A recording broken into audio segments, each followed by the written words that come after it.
I bet you feel it now, baby. Especially since we've. Hey y'all, it's My the Maverick TV and I'm back with another video. Okay, so I know that y'all are probably shocked to see me on your screen yet again. It's because I'm being very consistent. Like, I'm very serious. We are on the road to 1,000 subscribers. No doubt about it. So that reminds me, if you are watching right now, just make sure you pause and subscribe.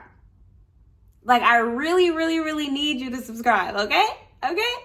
All right. Now that you're subscribed, let's get into what this video is about. So this is just 5 things I wish I knew in my early 20s. Some of y'all might say that I'm still in my early 20s. I am 24.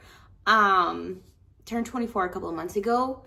But, you know, I'm already headed towards 25, right? And you're 20, 21, 22, I feel like it's very different than those later years. I feel like it is.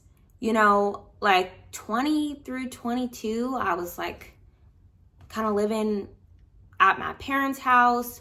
You know, I didn't have as much independence as I do now.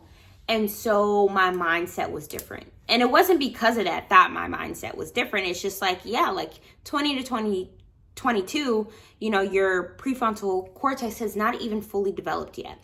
So, you know, you're fresh out of high school, you're starting to make these decisions, starting to think about life a little bit more. So these are things that I feel like have helped me, things that I feel like would help other people, that are just genuinely good to know, you know? So number 1, alcohol consumption. Now, this is a heavy topic. Like, I feel like a lot of people love a good drink. And I feel like drinking is fine, but in moderation. Ultimately, I'd like to get to a spot in my life where I just don't consume alcohol at all. But I'm going to just tell you why. Like, I guess heavier alcohol consumption, or at least like going out every weekend, is pretty dangerous when you're in your earlier 20s. It's dangerous at any age, right? But what alcohol ultimately does is just lead to delay. I know personally, like, after like I've like went out or something and drank, like, I will be like super anxious and just feeling like icky, and you know, like you kind of just want to lay down that day. But on the other hand, let's say you didn't drink too much that night or at all. You know, you could have went out, did your errands, you know, worked out, did whatever you had to do. So I really think ultimately, hopefully we can just like eradicate alcohol. I know it's going to be so hard. But it really is leading to a life full of delay for a lot of people. It also promotes, right, depression, anxiety. It also increases your body fat. So drinking will just basically like increase, you know, your probability of obesity and increase, you know, your body weight and things like that in an unhealthy way. So, you know, a lot of things, like when people are like going on cuts and things like that, they will usually cut out alcohol because it's one of the largest leading factors that, you know, genuinely just like puts weight on you, right? Even when you're like drinking, like you just feel like you want to eat more. It like causes that sensation. So I think number 1, alcohol is a huge thing that you should totally combat, you know, in your 20s, especially once you're, you know, legally able to drink. Okay. Number 2, save your money. Now, people have a lot of opinions on this. Like, what does saving money really even mean, right? Like, what are you even saving it for? Well, you know, for people who might not know, sorry, I'm like scratching my foot, right? When it comes to things like houses and like nicer cars, if you choose to finance things, right, you're going to have to put down like a large sum of money to be able to, you know, pay the lease thereafter. as well as any life expenses that might come out, right? Like, life is not perfect. Things happen. So it's good to just save your money, like from an early age. Just get down that habit of just saving money and not just like spending everything, right? Even if it starts off as a little amount, and, eventually, like, if you, start earning more money, then you save more money, right? So I think it's just a great habit to have, and to learn how to live more humbly and under your means is always a good quality, because it really does aid you like in the future, long term, right? You just have more money to do more things, right? Compared to people who are like, I'm so focused on in this moment, I'm just going to spend the money. And then 5 years down the line, you have nothing to show for anything. Okay. Number 3 is isolation is completely fine, right? I am a Christian. I'm a strong believer. And a lot of times people mention how God sometimes calls us to isolation, right? Like there's a huge growth period that happens. You learn things that you otherwise wouldn't. And there's also a phrase, right? Mejor sola que mala compañía, which basically means better alone than bad company. So, don't hang out with someone just because. Just because, like, I guess I'll hang out, like, I'm alone and, I'm lonely, blah, blah, blah. Really sit down in those feelings and those emotions and feel them through. Like, why is it that I feel so alone, right? Like, maybe it's a time for you to really, like, grow your faith if you're religion based or whatever, religious or not.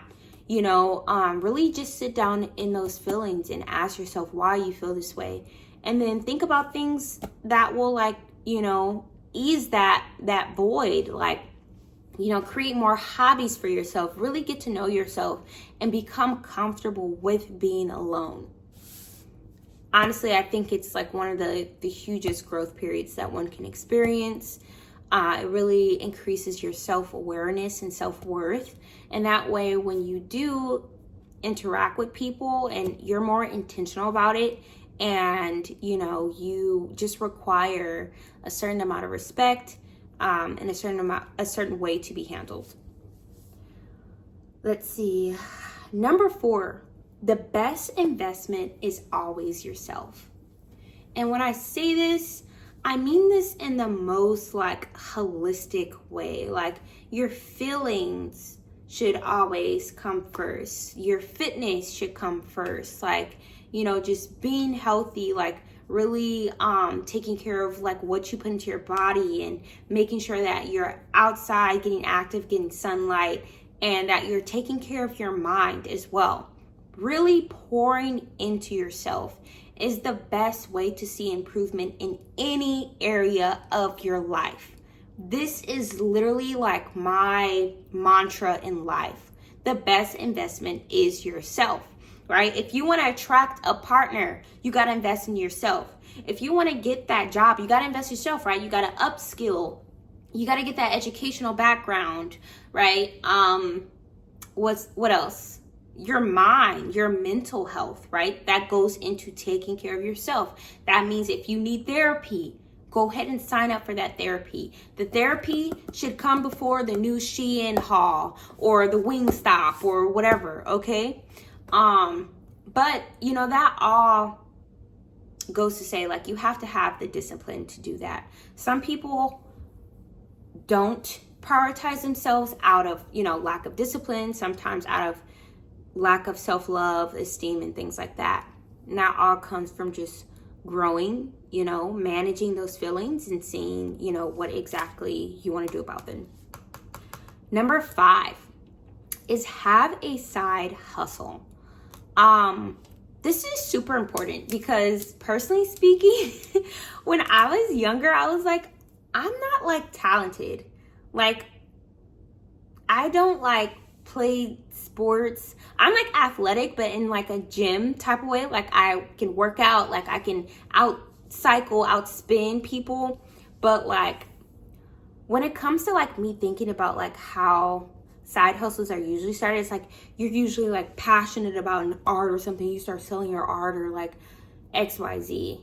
But with isolation, when I went into like a period where I didn't really have many friends, I was just focused on my weight loss journey and things like that, I found a new side hustle out of it, which was like fitness coaching. And I never would have done that if I didn't take that time to superly focus on myself. I don't know if superly is a word. Sorry, someone coughed and it scared me. Anyway, what was I saying? It was at the point when I overly focused on myself that I was able to find my side hustle. So just find something that like you're passionate about. Like, you know, if you work like a 9-to-5 job or something like that, you'll find it so alleviating to like take whatever time you have outside of that to focus on something that like feeds back into you, something that you genuinely like doing and that can eventually, if not immediately, bring you some type of passive income.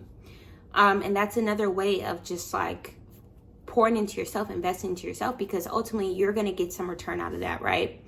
So yeah, I think these are 5 great things that, you know, you should definitely start practicing in your early 20s. That will definitely help you once you get to your mid 20s, 30s, right? Like these are all things that will aid in your success and prosperity in life.